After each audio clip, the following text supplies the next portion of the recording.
বিশ্বকাপে সর্বোচ্চ গোলদাতার পুরস্কার গোল্ডেন বুটের রেসে Erling Holland out, Jude Bellingham in. Top 5 এর কথা যদি আমি বলি, কিন্তু সত্যিকার অর্থে রেসটা কি ওই টপ 2 মধ্যেই না? Kylian Mbappe versus Lionel Messi, নাকি বাকি যে তিনজন আছেন তাদেরকেও এই গোল্ডেন বুটটা ওই দুজনের কারো কাছ থেকে কেড়ে নিতে পারেন? এই বিশ্বকাপ যখন সেমিফাইনাল পর্যন্ত চলে গিয়েছে তখন এইখানটাতে আমি আমার মতো করে যদি একটা ফেভারিট র্যাঙ্কিং এর মতো করি, সেটা আসলে কিরকম হবে এইখানটাতে আমার মনে হয় না যে আপনাদের কারোর সাথে খুব একটা দ্বিমতের সুযোগ রয়েছে। মানে আমার মতামতটাই আপনাদের মতামতটাই আমার মতামত, ওইভাবে আসলে বলা যেতে পারে। কিভাবে?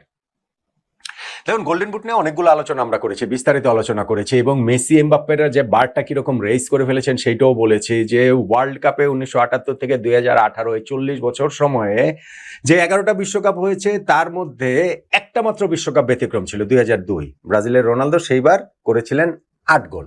বাকি 10টা বিশ্বকাপেই 6 গোল করাই ছিল গোল্ডেন বুটের স্ট্যান্ডার্ড।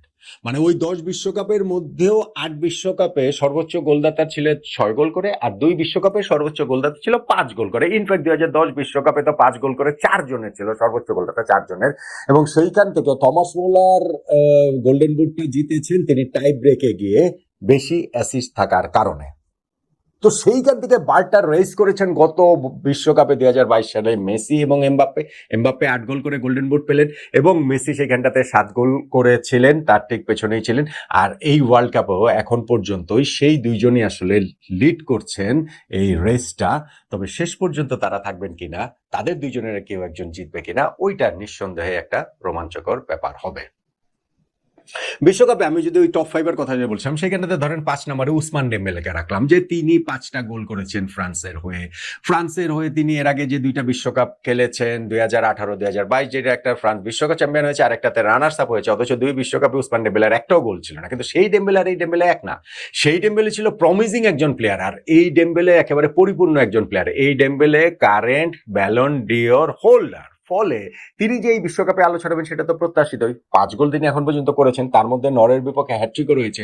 ফলে আমি এখন এই গোল্ডেন বুটটার রেসটাতে তাকে 5 নম্বরে রাখলেও সেমিফাইনাল ফাইনালে যদি ডেম্বেলে ঝলসে ওঠেন, তিনি যদি ধরেন আবারও ওরকম একটা হ্যাটট্রিকের মতো কিছু করেন কোনো একটা ম্যাচে, হতে পারে। এটাকে একেবারে রুলড আউট করে দেওয়ার কোনো সুযোগ নাই। তবে 2টা মাত্র ম্যাচ বাকি, তো এই মুহূর্তে যারা লিড করছেন তাদের চেয়ে 3 গোল পিছিয়ে আছেন, তো সেই কারণেই এইটা আসলে পুষে নেওয়াটা ডেম্বেলের জন্য কঠিন হবে। সেই কারণে তো তাদেরকে আমি 5 নম্বরে রাখলাম। 4 নম্বরে ধরেন হচ্ছে গিয়ে ইংল্যান্ডের জুড বেলিংহাম এইখানটাতে নিউ এন্ট্রি আমি বলছিলাম, কেননা ছিলেন যে আর্লিং হ্যাল্যান্ড, তিনি 7 গোল করেছেন, কিন্তু তার গোল সংখ্যা বাড়ানোর উপায় নাই। তিনি নরওয়ের হয়ে ওইখানটাতে লাস্ট ম্যাচটাতে হেরে গিয়েছেন, ইংল্যান্ডের কাছে হেরে ওয়ার্ল্ড কাপ থেকে বিদায় হয়ে গিয়েছে। ফলে 7 গোলেই তিনি থেকে যাবেন, কিন্তু সেই ম্যাচটাতে ইংল্যান্ডের জয়ের যে নায়ক জুড বেলিংহাম 2টা গোল করেছেন, নাম্বার 10। এবং তিনি লাস্ট ম্যাচটাতেও মেক্সিকোর বিপক্ষেও 2 গোল করেছিলেন। 2 গোল করে নকআউট পর্বের পরপর 2টা ম্যাচে তিনি করলেন। 1986 বিশ্বকাপে ডিয়েগো ম্যারাডোনার পর এই কীর্তি অন্য কোনো প্লেয়ারের কাছ থেকে আমরা প্রথমবারের মতো দেখলাম, যে নকআউট পর্বে 2টা ম্যাচে জোড়া গোল করেছেন। 86 বিশ্বকাপে ম্যারাডোনা সেটা করেছেন ইংল্যান্ডের বিপক্ষে, সেই বিখ্যাত ম্যাচটাতে hand of God, goal of the century ম্যাচে, এবং কোয়ার্টার ফাইনালে, তারপর সেমিফাইনালে গিয়ে বেলজিয়ামের বিপক্ষেও তাই। এরপরে আমরা জুড বেলিংহামকে দেখলাম। সো বেলিংহাম যে ওয়ার্ল্ড কাপের গোল্ডেন বুটের এই হিসাবের মধ্যে থাকবেন, এটা বিশ্বকাপ শুরু হওয়ার আগে এন্টিসিপেট অবশ্যই করা যায়নি।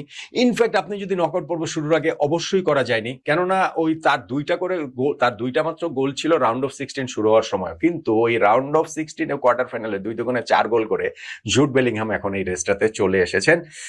যদিও আমার ধারণা যে আসলে শেষ পর্যন্ত গোল্ডেন বুট জেতাটা আসলে তাই তিনি হয়তো বা নাও পারতে পারেন, কারণ তাকে আসলে আমি 4 নম্বরে রেখেছি।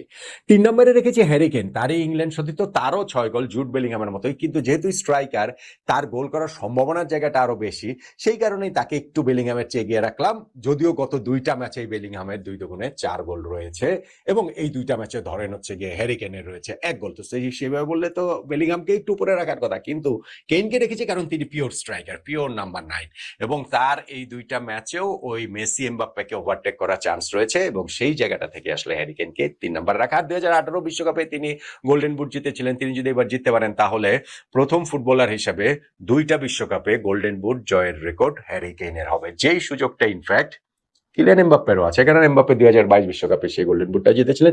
লিওনেল মেসির কিন্তু নাই, কারণ লিওনেল মেসি কিন্তু এখন পর্যন্ত বিশ্বকাপে গোল্ডেন বল 2বার জিতেছেন, গোল্ডেন বুট সর্বোচ্চ গোলদাতার পুরস্কার একবারও কিন্তু জিততে পারেনি। ওই হাতছানিটা মেসির সামনে রয়েছে। এখন এইটা গোল্ডেন বুটের হিসাব করাটা খুব সহজ, এটা তো গোল ধরে হিসাব করা হয়, সামনে প্রতিপক্ষ ধরে যে হচ্ছে গিয়ে গোল টোল যা আছে, এবং এদের যেহেতু ম্যাচ সংখ্যা এখন সবারই সমান, সেই কারণে এটা খুব ইজি। এখানে 5 নম্বরে ডেম্বেলেকে রাখাও ইজি, 4 আর 3-এ ধরেন হচ্ছে গিয়ে আপনি পজিশন এদিক ওদিক করতে পারেন, সেই পজিশন সলভ করতে পারেন বেলিংহাম বা কেন, কিন্তু ওই 3-4-এ এই দুইজনকেই রাখতে হবে। কিন্তু 1 আর 2 এর মধ্যে লিওনেল মেসি ভার্সেস কিলিয়ান এমবাপ্পের মধ্যে এই মুহূর্তে দুইজনেরই 8 গোল। এমবাপ্পে রেসটা লিড করছেন, কেননা তার 3 অ্যাসিস্ট, মেসিরও তো 2 অ্যাসিস্ট হয়ে গেল, পরপর 2টা ম্যাচে তিনি 2টা অ্যাসিস্ট করে এখন মেসি ওই জায়গাটাতে চলে আসলেন। ফলে এই দুইজনের পার্থক্য কিন্তু খুবই কম, খুবই কম। 8 গোল 3 অ্যাসিস্ট 2 অ্যাসিস্ট, এবং 2টা করে ম্যাচ বাকি। ধরেন কিলিয়ান এমবাপ্পের ম্যাচ বাকি সেমিফাইনালে স্পেনের বিপক্ষে, সেই ম্যাচটা যদি জিততে পারে ফ্রান্স, তাহলে ফাইনালে গিয়ে খেলবে আর্জেন্টিনা বা ইংল্যান্ডের বিপক্ষে।